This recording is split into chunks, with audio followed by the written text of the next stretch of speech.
Namaste. My name is Neelima. Welcome to Reflections Along the Way podcast, where you will be listening to reflections from experiences and learnings along my life's journey.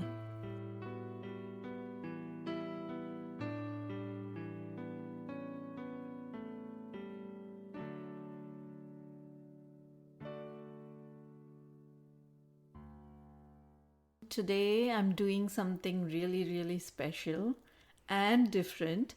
So all these days I was recording podcasts all by myself, and this year I am planning to start recording some episodes with other guests as well. So I'm planning to have some very interesting, enriching conversations with others, and starting this year with a very special guest who is very dear to me, my daughter Nishta. Welcome to the show, Nishta. Hi. So thank you for accepting to do a podcast episode with me. I thought you would be a cool guest because you're a cool person. Wow. I feel like you're complimenting me a little too much.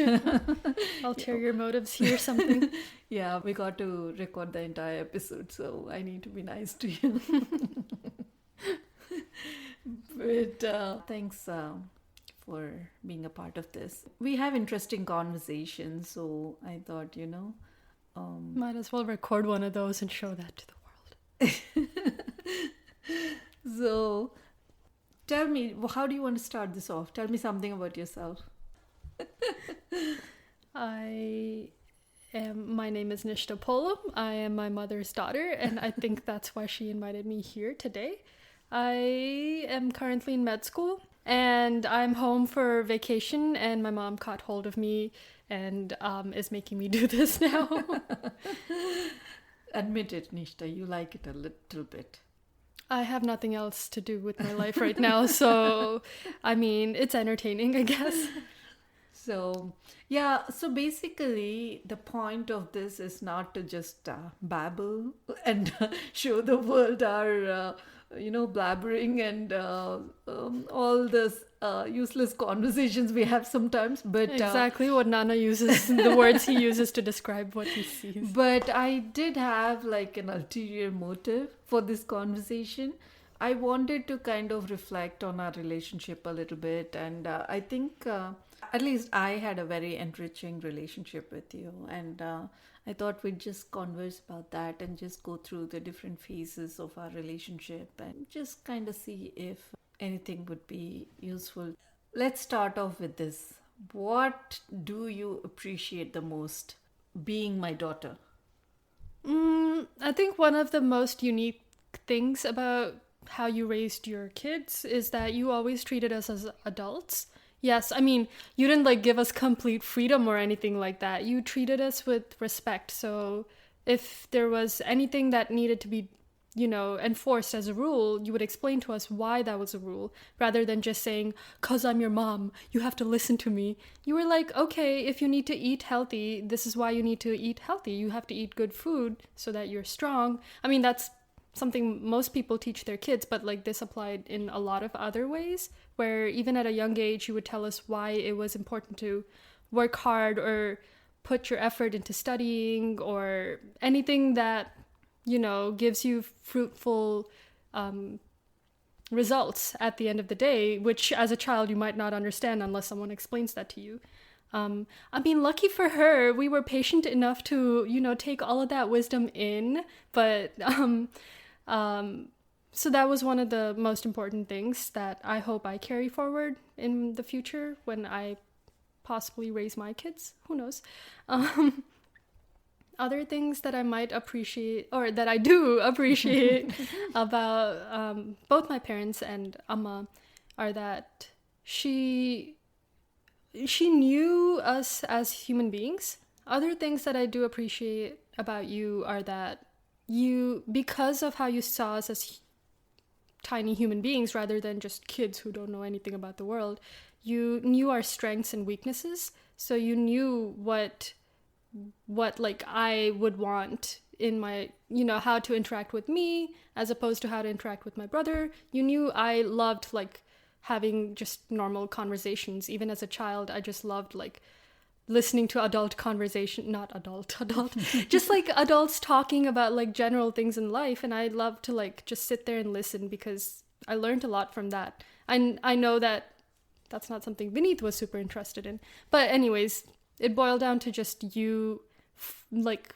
taking the time to know what we really wanted.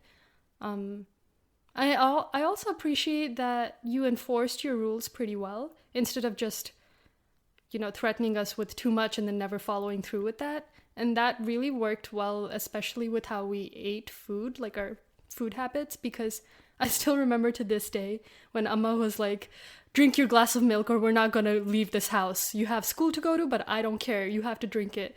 And I would be like, oh my God, she's not joking. I have to listen to her. And I'd like literally sit there sobbing and she would not fall for that. And I would just have to drink the whole glass of milk. There's no way I was going to get out of it. And I knew that. I never even thought that tricking myself out of that was an option because it never was an option with both you and Nana. So at that time, did you really hate me for that though? I just hated the food. I don't think I thought enough about you guys. At the young age, you probably like, oh my God. I know that maybe thinking back, you probably appreciate the strategy, but I know at that age it can be difficult sometimes. But you're right though. I mean, inside I would be feeling bad, but I'm like, no, if I do this one time, it's going to go on for the rest of the things.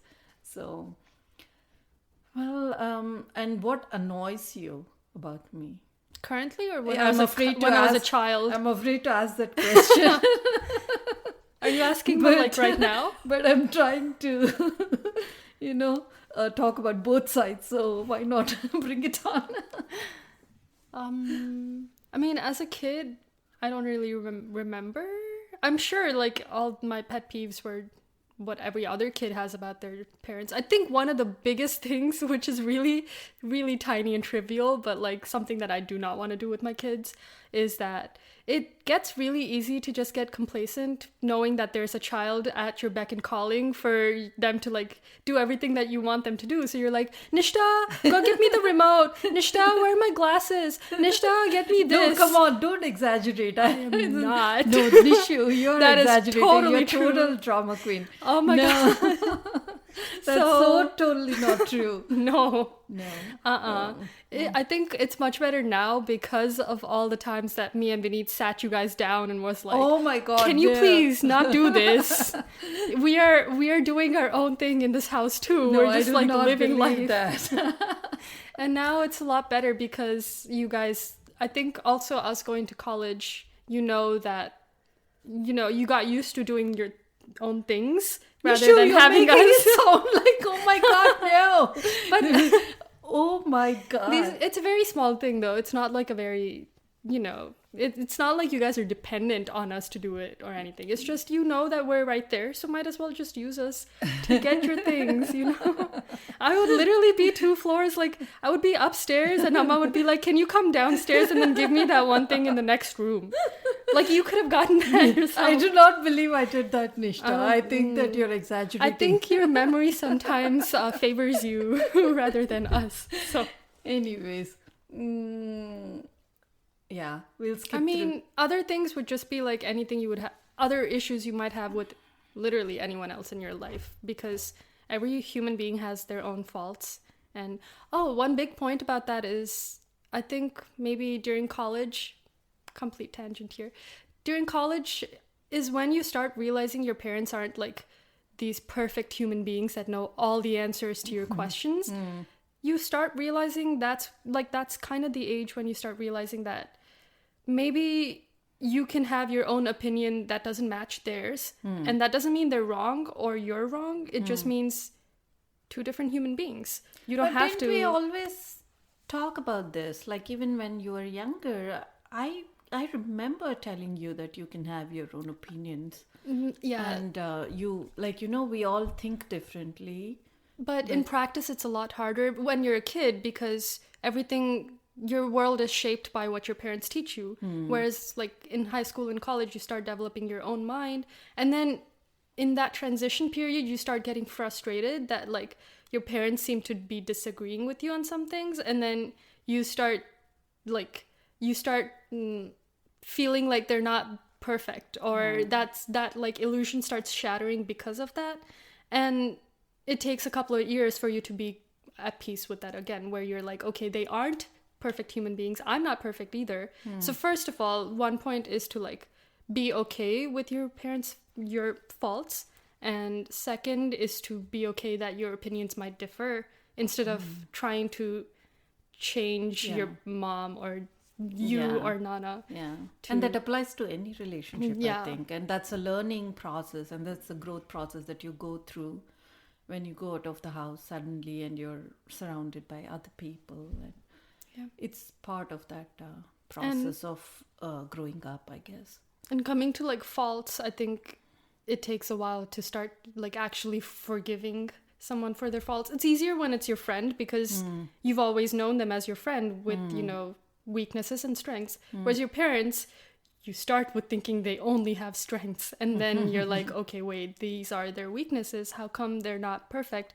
And I think that's one big thing that like is hard for you to for children to cope with, because they're like, oh, my parents are making mistakes in their lives, or they've made mistakes in their lives, and I'm mad at them for it, but actually they're just human beings. They're living their life too, just like I am. So be their friend instead of trying to tell them what you're doing is wrong. How come you're not perfect?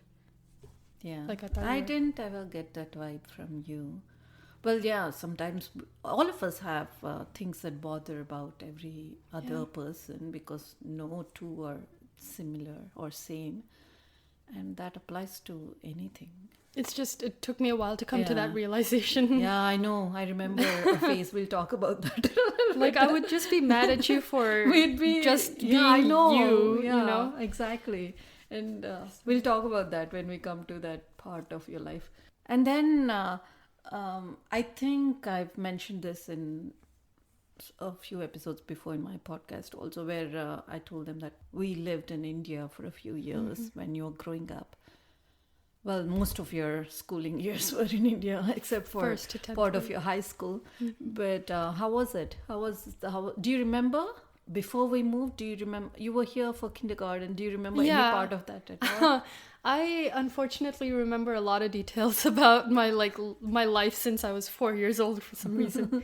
I do remember that. The transition to India, I think the hardest part was obviously just like being far away from you. Yeah, but there was But- this, just to let others know, there was this period when you were there briefly with your grandparents, with your grandmom and granddad, while I had to stay here for some reason to just wrap up some things, I and your dad, right?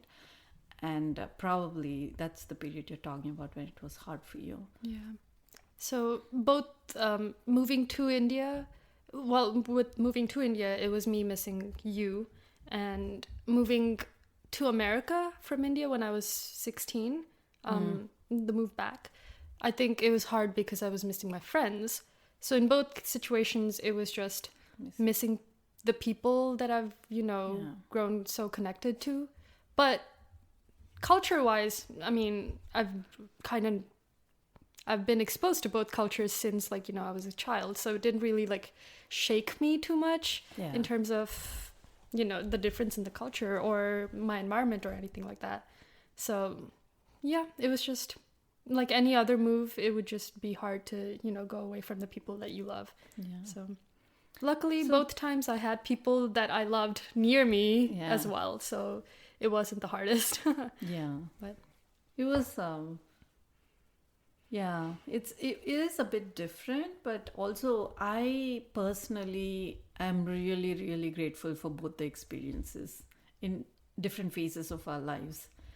I think it's a little bit different, but we got exposed to two different environments with different conditions, and I think that made us more adaptable in general. where we can adapt to any environment. And we were, especially coming back to America, it was quite easy for me, surprisingly. Like people asked me when we moved back if what I mean, is it like, is it difficult living with all the family there and coming? I'm like, it wasn't. Maybe it's that age, or maybe I matured along the way and was not so like dependent on the environment also. But it was pretty simple, and the reasons were clear as to why we moved back. So there was no confusion there. I think probably that helped also with that feeling. But how was it for you? I would also say that like being Indian has its perks where you have a bunch of family anywhere you go. So it was nice to have a lot of cousins over here as well. Yeah. And, I like that you guys put the effort into making us all get together every couple of years. And yeah, that's true though. The family here had a big role to play. We did try to get together every year till about last year, maybe even last year maybe we got together. Yeah, we do try to get together once a year, and it helps that you have the same age cousins where you can connect. And and it's pretty nice place to live in, so no complaints, I guess. And how was it for you though? Like, I know you said I know you went through a lot, at least for the first 6 months we moved back. I know you were dealing with a lot of adjustment, especially because you were missing your friends so much. With Vineet, it was a bit easier. I think because he was looking forward to coming back, here. I think he wanted to come and study here, so it was a bit easier for him. For you, though, yeah, you tell in your words what you felt. So one of the biggest things that's a difference between me and Vineet is that he was 1 year younger. So for him, he was in sophomore year in high school, and I was in junior year. And I think the issue with that is in junior year, no one's really trying to like make friends anymore. Whereas sophomore year, you're still getting that trickle in like freshman vibe where you're trying to make as many friends as you can. When you're new to a high school or like, that transition period is when people want to make as many friends as they can. So because of that, I, first of all, was missing my friends a lot. And on top of that, I couldn't really form a new group of friends over here because everyone already had settled in and they were more focused on like college at that point. What's going to be the next step rather than, what's like continuing the high school like relationships. So in terms of that, it was hard because, it was mostly like social groups that were hard. It wasn't the worst because it wasn't like I was, it wasn't a negative experience. It was kind of neutral in terms of what was happening at school. Just like I would meet people, I would know people, but I didn't feel close to people. But it was hard to know that my friends back in India were moving on and having a lot more fun experiences, especially in 11th grade when you actually get a lot more freedom and you can actually like hang out with your friends a lot more after school. And also in Hyderabad, Starbucks was new as soon as I left, and that became the new hangout spot, and I was just very like sad that happened after I left. Immediately after I left. And I also really missed my first cousins who are 10 years younger than me, and I've kind of been around them since they were babies. And it was just sad to see that they are also going to start, like, they're going to continue to grow without me really being there for the everyday things that happen. And yeah, it was just all that, like, all the connections and the love that was continuing on without me, and I couldn't really... thank God for technology for keeping me in contact with it, but it wasn't the same. So yeah, I know you're not big on keeping connections via technology. I'm trying to change that now because it's easier to keep in touch with people of your same age, especially, and if you're in the same like country at least. But in India, it's like time zones, and on top of that, you're younger, so it's not even like you don't even know what to talk about. It's harder. You just talk about like the daily happenings, and then that runs out. You don't have anything to talk about. Yeah. So But at some point, I remember having a conversation with you. Maybe this is maybe after you went to college, or maybe just when you, maybe in your 12th grade, you said like you were really grateful that I we mean, made yeah. this decision also. At what point did that realization come to you that, I always knew that this was like the better decision. It was just hard to let go of that. So, I mean, I know that either way it would have worked out just fine. yeah. But I had to like look at the positive effects of this too, where by the time I was in 12th grade, I knew a lot of people. I had a lot more close friends at that point because I had enough time to like get to know more people. And a couple of them were going to the same college that I was going to, and it was nice to know that I was going into a new place already knowing some people. And luckily, it was through them that I made a lot of really good friends in college. And, they were the mutual friend that got me together with some of my best friends right now. So it was really nice to have that, head start because I have moved here. Oh, I also wanted to ask you, I don't know if we ever had this conversation before, but, I've gone through different various careers while you were growing up, right? You probably remember, I don't know if you remember when I used to have a software job. You did? You Yeah, do? I do remember. Okay. So, and then the business in Hyderabad, and then whatever I'm doing after that. I don't know if you even understand what I'm doing, but whatever. I've just been doing a lot of things. How did that affect you? Like, what do you think of that?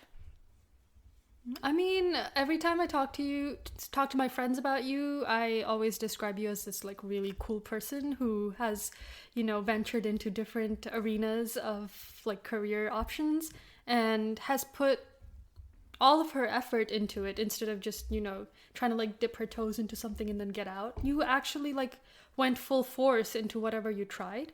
And that was really cool. Like all my friends think you're super cool and I forget that until I tell them about it, because when I talk to someone else about you, I'm like, oh my God, yeah, she's actually this really cool person. I have to like take a step back to realize it because like, I mean, if I'm here every day, like looking at your everyday, like, happenings, then I'm That's just like, nice oh, to she's just a know. normal You never person and told just me doing her this. thing. I am a normal person. I do have a lot of challenges with all this, but it's nice to know that you think that. Sometimes I used to have this, like I thought a lot during all this process, not only about my passions, but how it's going to affect the kids and what they pick up from me, right? Because basically, I do believe that it's not only what we talk about that teaches the children, it's also how we are living our lives also that teaches them a lot, right? So I used to always have this thought in the back of my head as to, am I setting a good example with all this? Like, that used to bother me a little bit. And a lot of times I did feel that, I used to involve you guys even in the business. I used to take you to the business. I used to do you remember having conversations where I used to ask you ideas to, Yeah, and like, I was just confused because I had never had any ideas. just like, just to involve you in the process. And we used to arrange all the merchandise in the shop and just trying to find some time and involve you guys. So I used to wonder if that was how you guys took all that. And I know there was a phase when I was pretty busy and I didn't have that much time with you.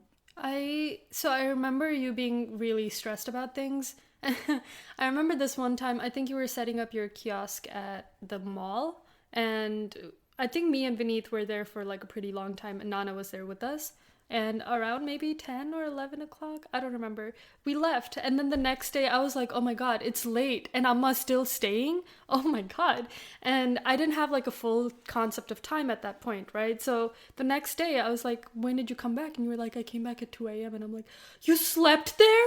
And you woke up there?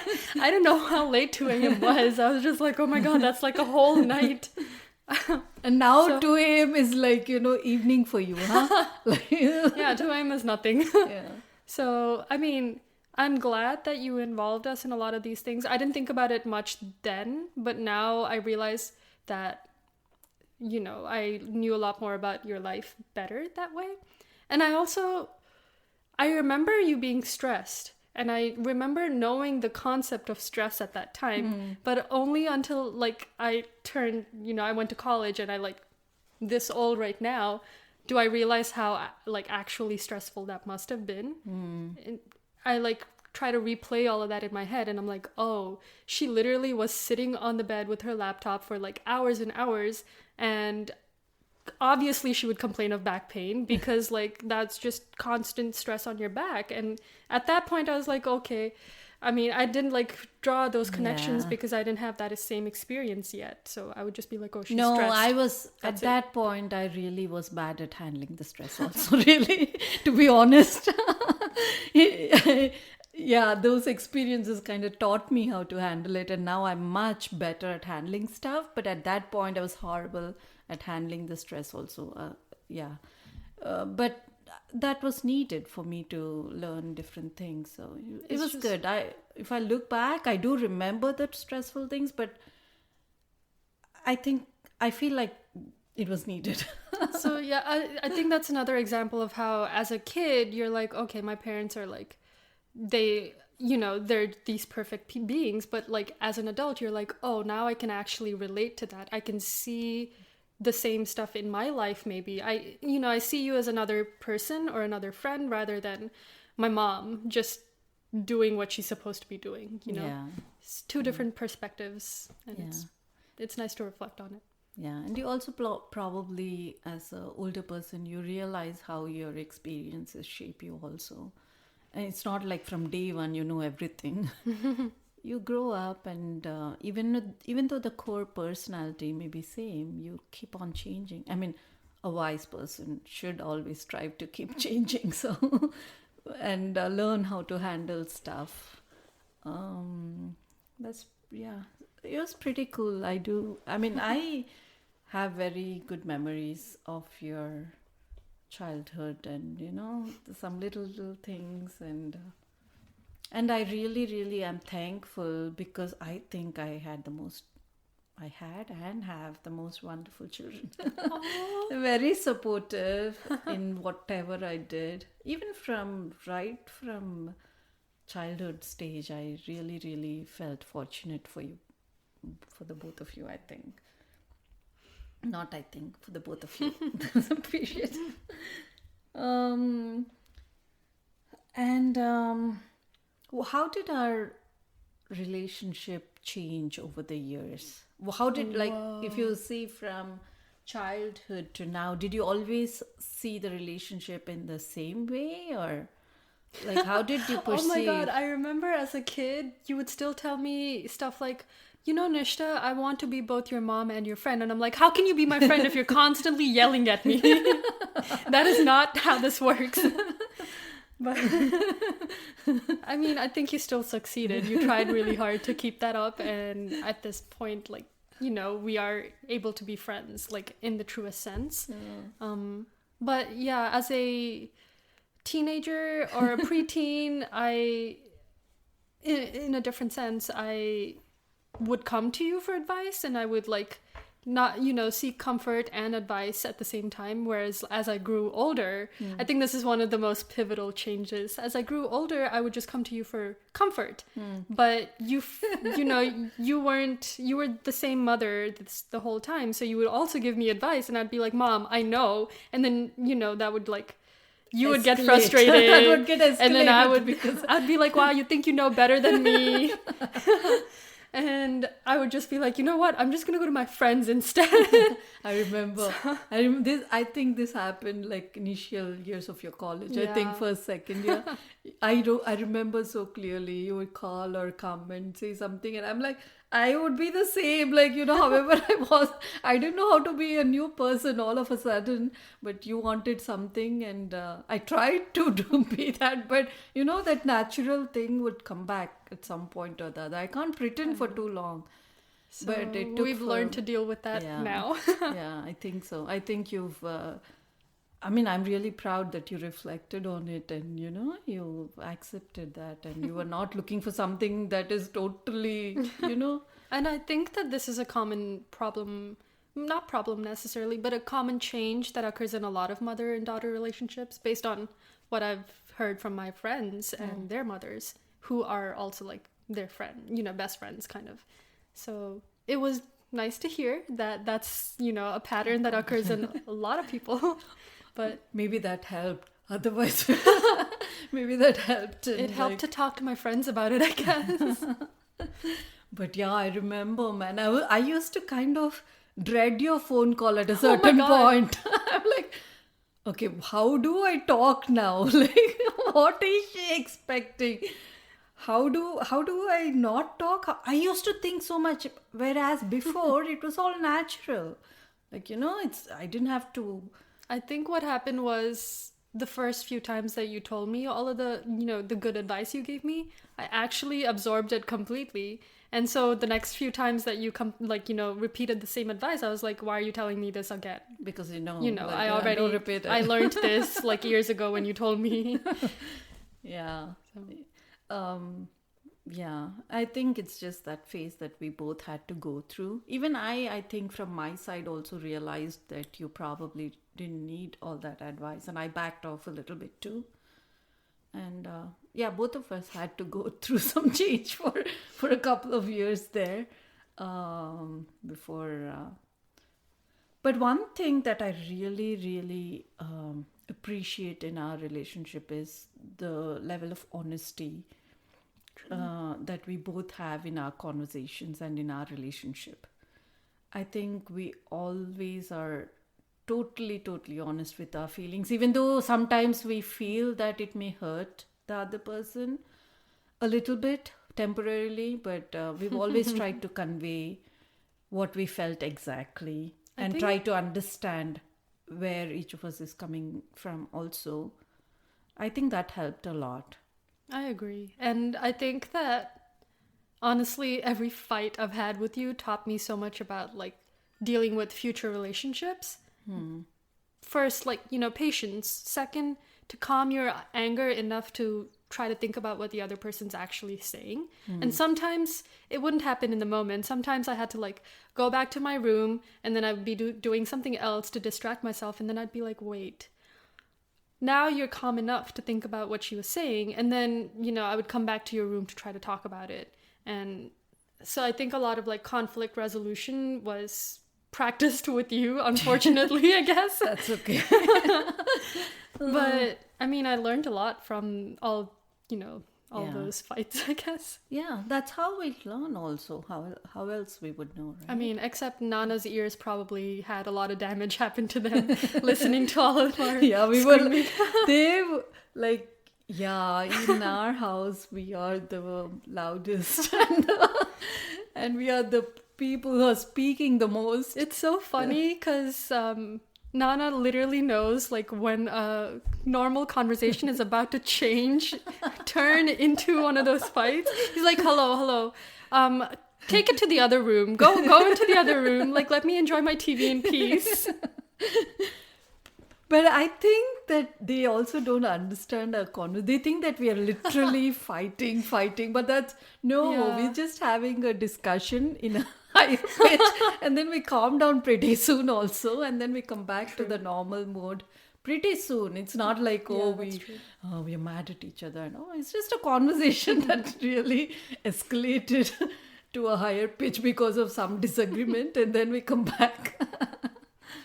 But I even at those points, I think just like how you said, it taught me so much. Even I learned a lot, really. Even I learned how I should back off sometimes. And I started observing you better. And I started realizing when I need to stop and give you that time to think over it. And when I can talk, that I learned during that process. Because if I kept on going, even when you were not ready for it, it would have been bad. Reading the other person and what their mental status is. Yeah, I learned that during that process, and I think that helped with the peace of both of I think our I probably peace of learned mind. that too. Yeah. So yeah, that was challenging, but also it was good though. It was a good kind of challenge because Yeah. now we can have proper conversations without all Generally. that baggage, right? Yeah. I think you spoke about this before, but there are some parenting strategies that you liked, and you said that you would be You're carrying like, those. what other compliments can you give me? No, but you did tell me, like, you mentioned this to me quite a bit, and I thought, like, we'd talk about that because there were a couple of people who actually told me, like, they were looking for some advice on parenting also, and they appreciated the relationship that we had. And that is primarily one of the reasons I wanted to do a podcast with you. So I thought maybe instead of me talking about it, like if you could share what you thought was helpful, like,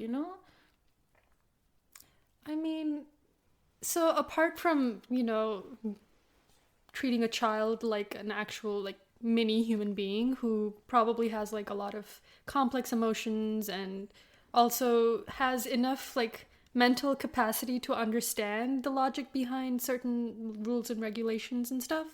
Um, that was one of the things. The other things that I mentioned was actually following through with the rules you set, right? The expectations, um, being consistent.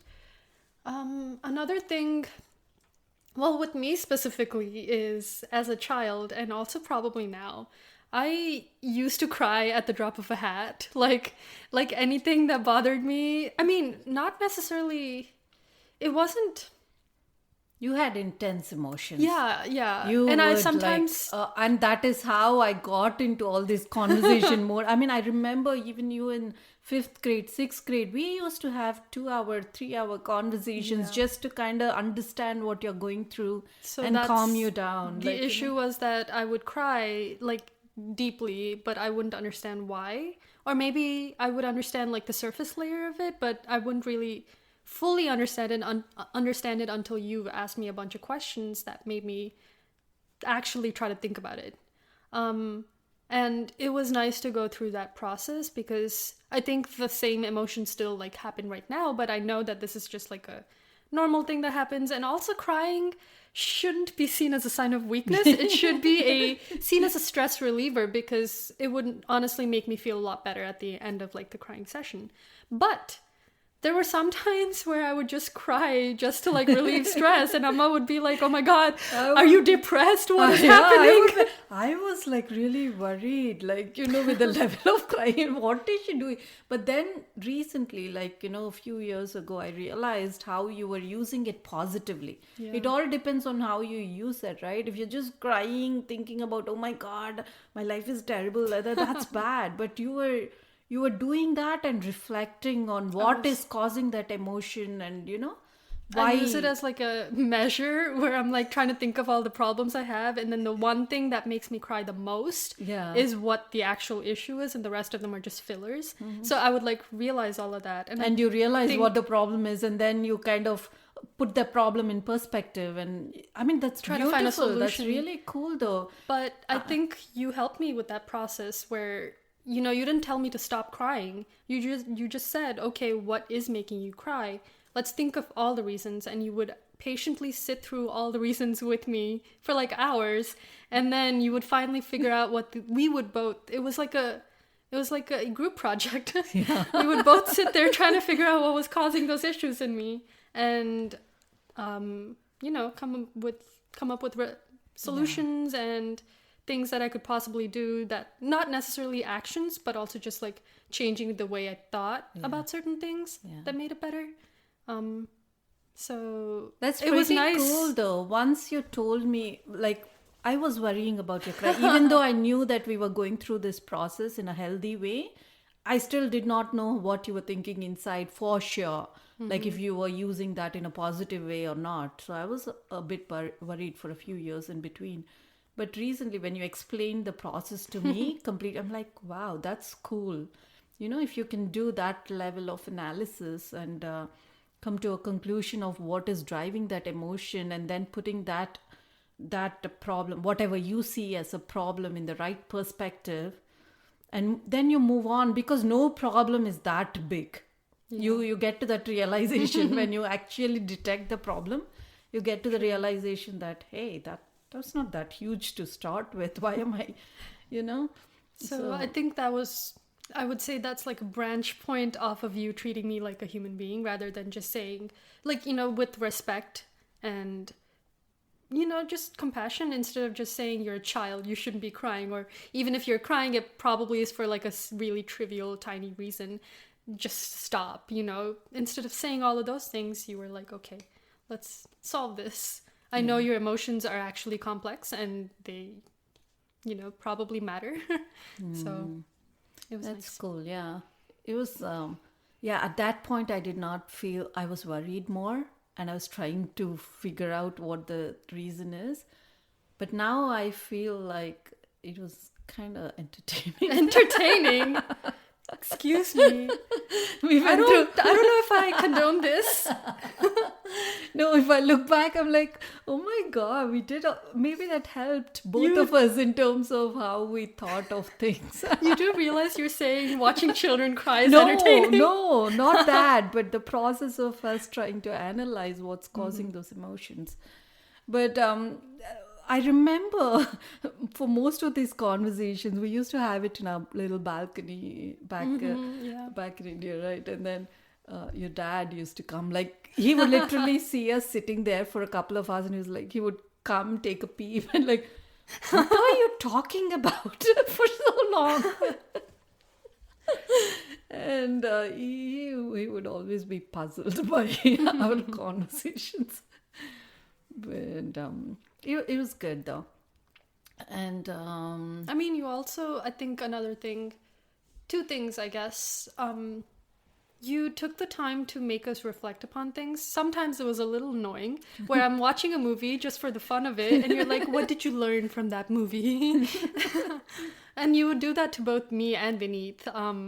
And I guess we, as kids, we didn't know that we could just say, no, I don't want to answer your question. So we actually sat there, thought about the answer, and like would actually tell you.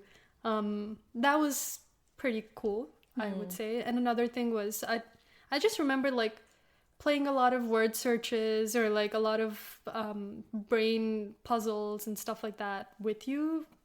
Probably like at the end of the day sometimes, and even though you were super busy, you would still like take that time to, do something fun with us, rather than just making us sit there and tell you about our days, which also is something you did. You would make us do an activity with you, which was very cool. And I have those memories because, those were fun moments, I guess. that's nice. Yeah, even I used to enjoy that.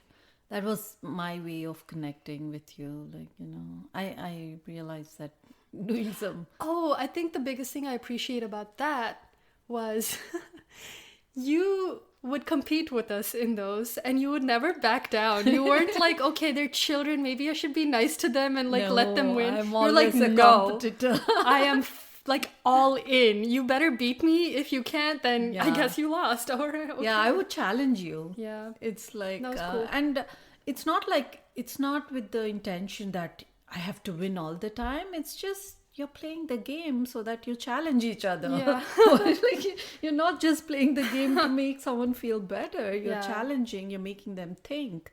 Confidence wasn't the goal. It's about playing the actually, game. Yeah. It's like Actually winning or thinking. losing, it's playing the game, and you learn, getting something out of it instead of just feeling good for 5 minutes, So I know that we used to play a lot of games with, not only amongst ourselves, but when we get together with families, that's our tradition. Yeah.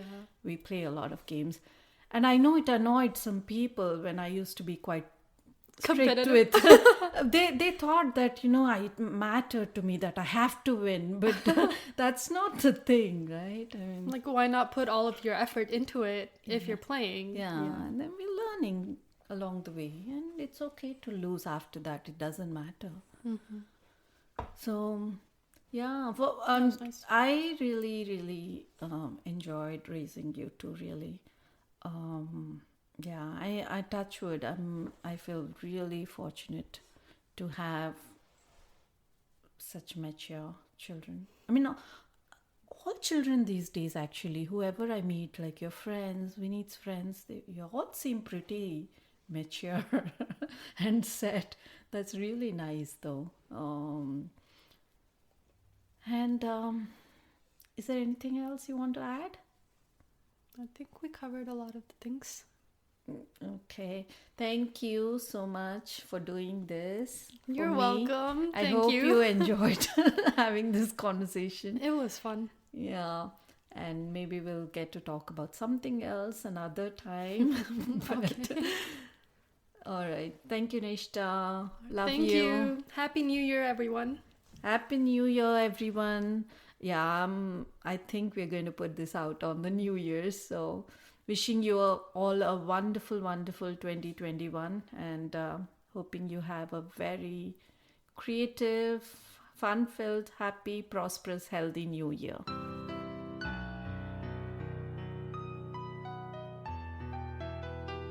Thank you for listening to today's reflections. If you would like to connect with me, please visit bluishmuse.com. Until next time, namaste.